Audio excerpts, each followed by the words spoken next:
आज 19 मार्च है, ठीक है। 2023 का करंट अफेयर है, इंग्लिश हिंदी दोनों में हो। सॉरी, आज हिंदी में नहीं है क्योंकि जो हिंदी में करता है आज उसको बहुत काम था। चलिए, आप वीडियो पॉज करके आंसर दे सकते हैं। तो आज संडे है तो यूजली कोई करंट अफेयर कवर करता नहीं है। तो आज क्या आया था, कॉलेजियम के बारे में बात हुई थी थोड़ी सी, तो वो देखेंगे। WHO accuses China of withholding Covid data. ठीक है, तो हमें इससे तो कोई मतलब नहीं है कि क्या डेटा होल्ड किया गया नहीं क्या, हमें मतलब WHO से है। तीसरा है what is the India's stand on same sex marriage. Same sex marriage के बारे में बात चल रही है, कोर्ट में केस भी चल रहा है, तो इसके ऊपर देखेंगे, क्विज देखेंगे। फोर्थ देखेंगे the US drone that was force to down by Russian jets. अच्छा, ब्लैक सी के ऊपर US का जो ड्रोन था उसे गिर दिया गया। तो क्या हमारे पर्सपेक्टिव से क्या है, तो हमारे पर्सपेक्टिव से ये इसलिए इम्पोर्टेंट है क्योंकि देखो, one of the most advance remotely pilot aircraft that are operate by the many countries including India.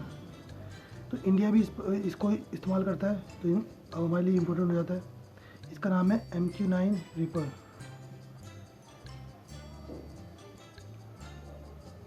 पहला क्वेश्चन कहता है कि what is collegium system in India. Collegium system India में क्या है, तो पहला कहता है it is a system for appointment of जज to the supreme Court of India.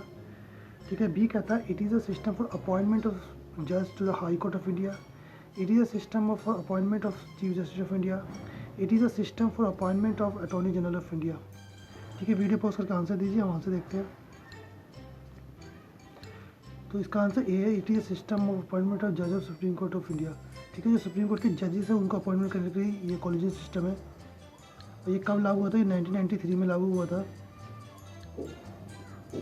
और यही प्राइमरी मेथड है सुप्रीम कोर्ट के जज को अपॉइंट करने का। क्वेश्चन सेकंड कहता है who makes up the collegium in India. The president, prime minister and chief justice of India. मतलब किसके थ्रू कॉलेजियम सिस्टम में फैसले लिए जाते हैं। B the chief justice of India and 4 senior most जजेस of the supreme court. C the law minister and 3 senior most जजेस of supreme court. D the attorney general of India and the 4 senior most जजेस of supreme court. ठीक है, इसका answer देखते हैं हम लोग। अब भी आंसर दीजिए। तो इसका आंसर है बी, इसमें चीफ जस्टिस ऑफ इंडिया होते हैं, 4 सीनियर मोस्ट जजेस होते हैं। ठीक है, ये होते हैं, ऐसे होते हैं। ठीक है, और जो चीफ जस्टिस ऑफ इंडिया होता है उनका डिसीजन फाइनल होता है इसमें। Question 3, which of the following statement is true about collegium system in India. कौन सा स्टेटमेंट करेक्ट है। The collegium system has been enshrine in the Indian constitution. B कहता है the collegium system has been subjected to criticism for lack of transparency and accountability. C. Collegium system allows the executive branch of government to have significant control over the judicial appointment. D. The collegium system is unique to India and not followed by any other country. ठीक है, इसमें कौन सा statement ठीक है वो बताना है आपको। चलिए आंसर देखते हैं। तो इसका स्टेटमेंट बी है, कॉलेजियम सिस्टम जो है उसका क्रिटिसिज्म ये है कि ट्रांसपेरेंसी नहीं है इसके अंदर, ना अकाउंटेबिलिटी है। ठीक है, मतलब जो सुप्रीम कोर्ट के जजेस जो फैसला देंगे वही फाइनल होगा।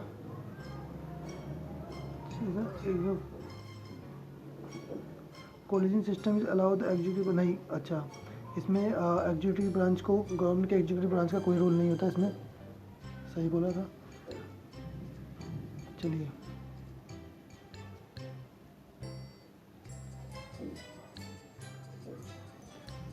क्वेश्चन 4 कहता है what is the significance of the supreme court advocates on record association versus union of India case in relation to collegium system.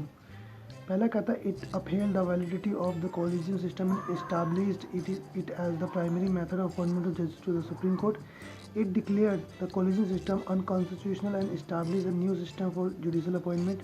C it mandated that the government play a greater role in the judicial appointment process. D. It established the role of Attorney General of India in collegium system.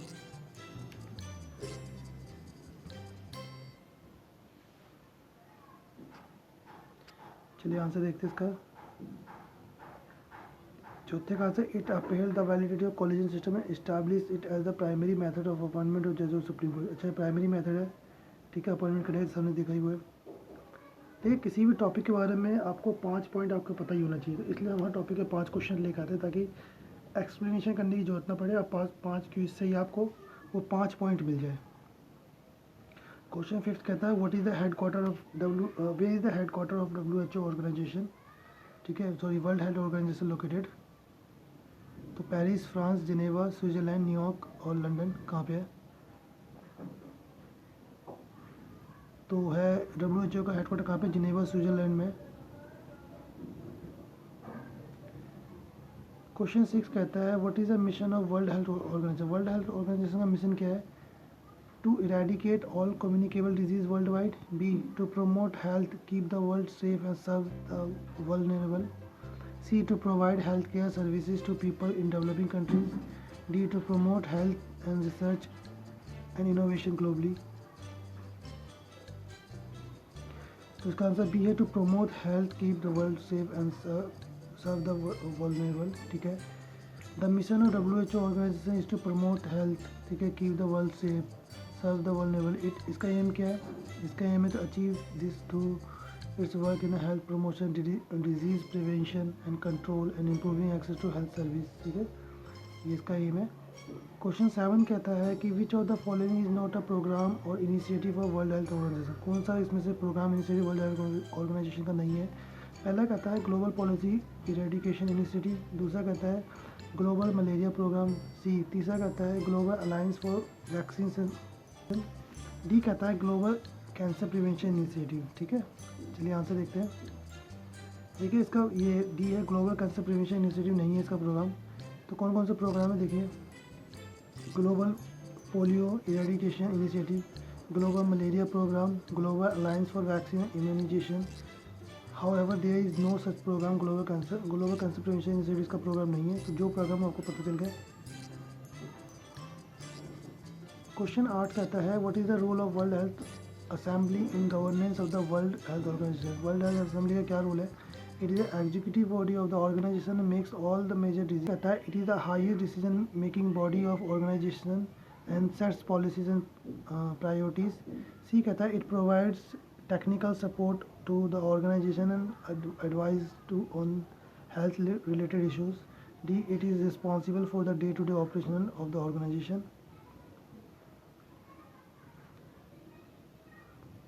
तो question 8वें कहता है it is the highest decision making body of organization and sets the policy और priorities, ठीक है। Question 9 कहता है what is the legal status of same sex marriage. Same sex marriage के बारे में क्वेश्चन है। तो what is the legal status of same sex marriage, क्या इसका ऑप्शन देख लेते हैं। Legal and recognized, B illegal and punishable by law, C legal out and legal but not recognized, D legal only in some states.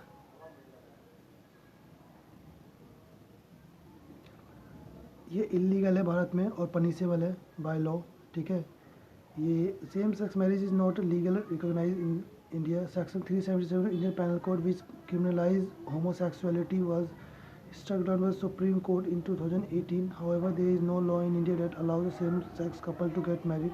Therefore, same-sex marriage is illegal and punishable by law. ठीक है, punishable है भारत में भी। Question 10 which country was the first to legalize same sex marriage. कौन सी country थी? USA, Canada, Netherlands, Sweden, कौन सी कंट्री थी? तो ये नीदरलैंड थी, ये 2001 में हुआ था, ठीक है। अब कौन कौन का? कनाडा है, USA, स्वीडन है, मैनी अदर कंट्रीज अलाउ करती है सेम सेक्स मैरिज को। क्वेश्चन 11 कहता है which Indian state has legalize same sex marriage. Bharat के कौन से स्टेट ने लीगलाइज किया हुआ है? Maharashtra, Kerala, Goa, none of the above, ठीक है। किसने किया हुआ है? तो आंसर देखते हैं।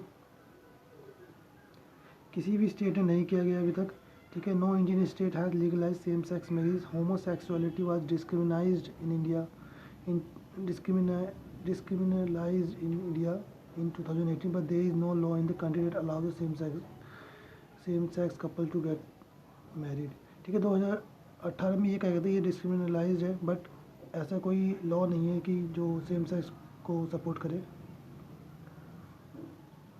क्वेश्चन 12 कहता है what is the name of landmark supreme court judgment that struck down section 377 Indian penal code. ये कहता है Navjot Singh Johar versus union of state, C Suresh Kumar Kaushal versus Naz foundation, C national legal service authority versus union of India, D justice K C Puttaswamy retired versus union of India. तो इसका answer देख लेते हैं। तो ये आंसर था Navtej Singh Johar versus union of state. Navjot Singh Johar versus union of state, union of India is the name of the landmark Supreme Court judgment that struck down 377 Indian Penal Code in 2018. The judgment decriminalized homosexuality and was held as a major victory for the LGBT community। ठीक है, section 370 एक बार देख लेते 377 section क्या है।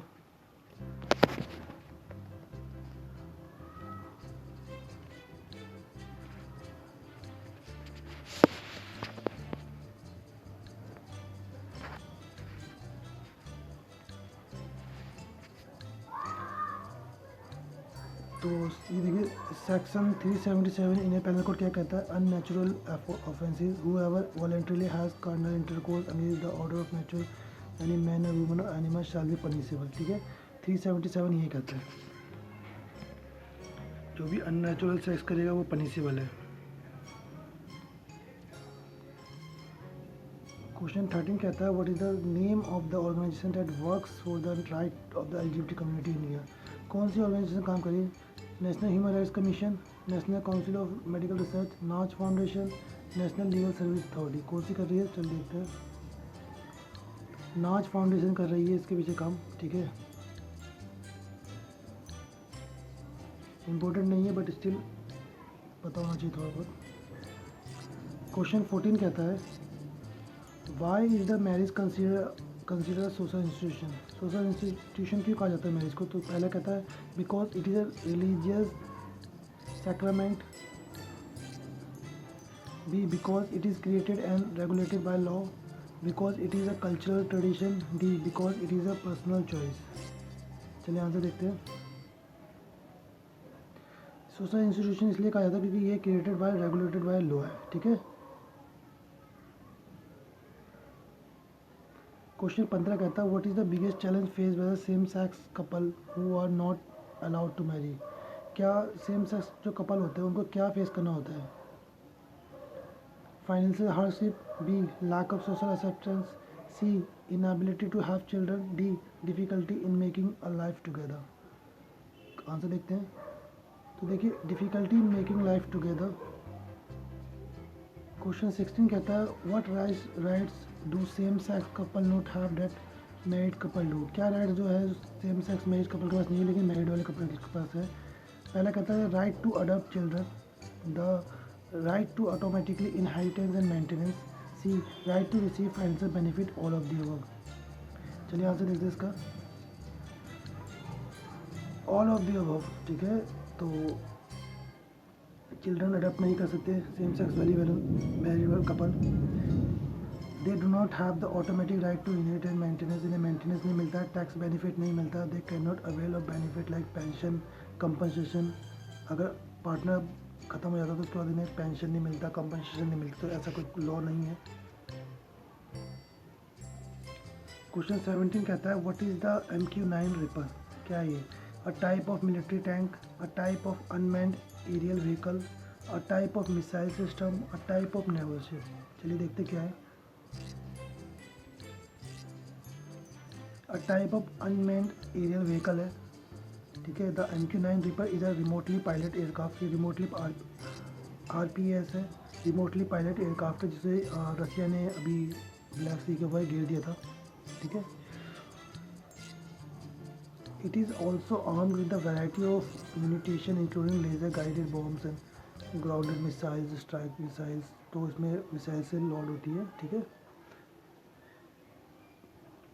Who manufacture the MQ-9 Reaper. कौन manufacture करता है, तो general dynamic, Northrop Grumman, Lockheed Martin, Boeing. चलिए देखते कौन करता है।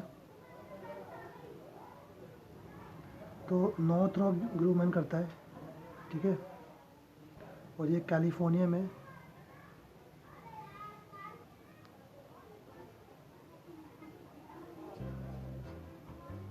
क्वेश्चन 19 कहता है what is the maximum altitude eight which MQ-9 reaper can fly. कितने ऊपर उड़ सकता है? 100 feet, 25,000 feet, sorry 10,000 feet, 25,000 feet, 48,000 feet, 60,000 feet. तो ये 40 फीट तक ऊपर उड़ सकता है।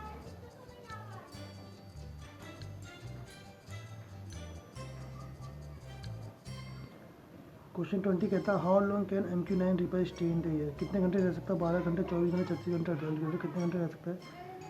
चलिए देखते हैं। ये 24 घंटे ऊपर रह सकता है।